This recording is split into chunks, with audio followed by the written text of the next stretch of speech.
Welcome to Inkthinks. So a few days ago, the 4th DLC character in the fighter pack for Super Smash Bros. Ultimate was revealed, and the online reaction was a little mixed. There were some reactions ranging from who to ooh above Pokemon Trainer, but far and away, most of them were just wanting to see Terry as a chick. But that's not what I'm talking about today, because as much as I want to say that I love playing as Banjo and Kazooie, there's a question that still needs answered. Who is the final DLC character? Now, there's a lot of predictions out there on the internet, but I feel like a lot of these follow some weird rules that don't actually hold any weight. We saw that when people said that Banjo couldn't be in Smash because he was created in the United States, or when people said Undertale couldn't get representation because it was an indie game. There's so many weird rules out there that aren't even really rules. So with this video, I'm gonna try and be as open-minded as possible when thinking of a character. So let's get to my thoughts.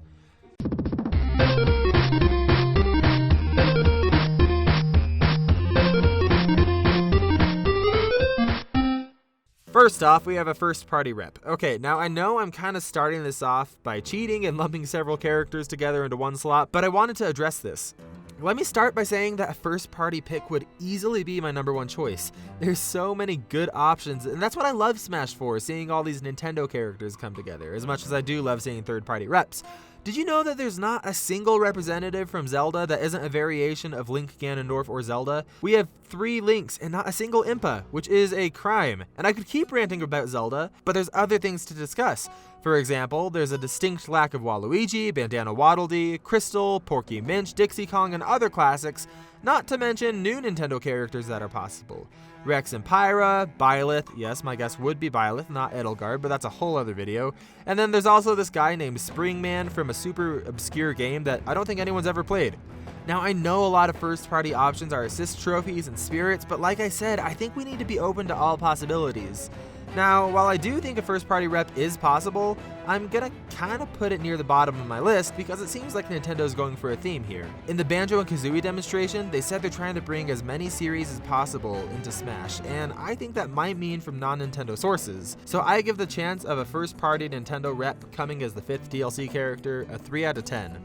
Alright, so this spot was tough for me. I know that Crash isn't nearly as popular overseas as he is here in the United States or even in Europe, but I still feel like he has a decent shot. Crash Team Racing is already on the Switch, and honestly, he's just a staple of gaming. When I was making this list, I was trying to think of who video game titans are who aren't in Smash yet, and Crash kept coming back to my mind.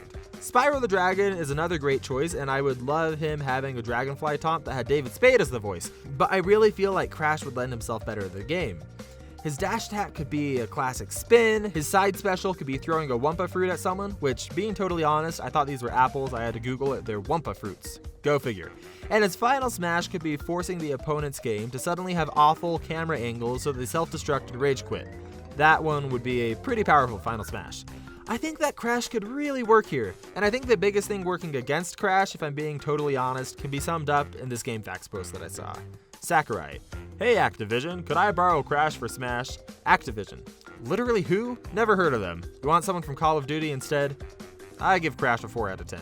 Next up, we have Sora. Alright, here's an honest question. How has Sora not already happened? He's super popular in Europe, Japan, and the United States, and he has a long history in the gaming industry. His series is still getting entries, and it's pretty universally well regarded. Now, I'm gonna be honest, I've played very little Kingdom Hearts in my life, and I'm not nearly as emotionally attached to this character as some of the others. But the fan base here is definitely strong and definitely passionate, and it just makes it feel so weird that Sora isn't already in. It makes me think that there must be some reason we don't know about that he's not already in. Now, there's lots of details we could get into about non-disclosure agreements or various statements made by Kingdom Hearts executives, but honestly, I feel like that stuff tends to not be super convincing. People tend to already have a conclusion and then take those facts to match it.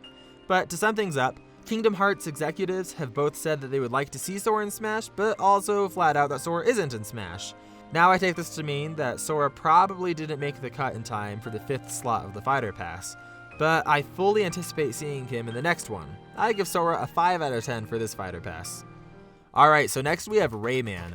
Speaking of gaming titans, Rayman is another pick who I honestly can't believe isn't being talked about more. We've seen crossovers between the Rayman franchise and Nintendo before in the form of Mario plus Rabbids Kingdom Battle, and I have such fond memories playing Rayman on the Nintendo GameCube growing up, and I bet a lot of Nintendo's audience have the same memories.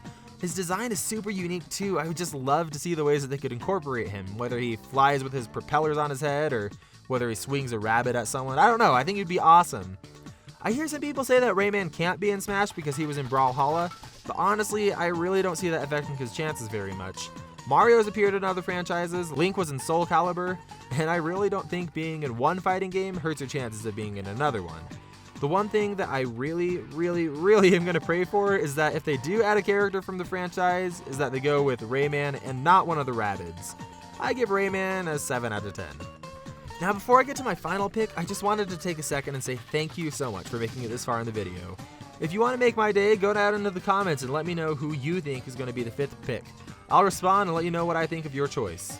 Now my final pick might be a little controversial, but hear me out. Steve from Minecraft.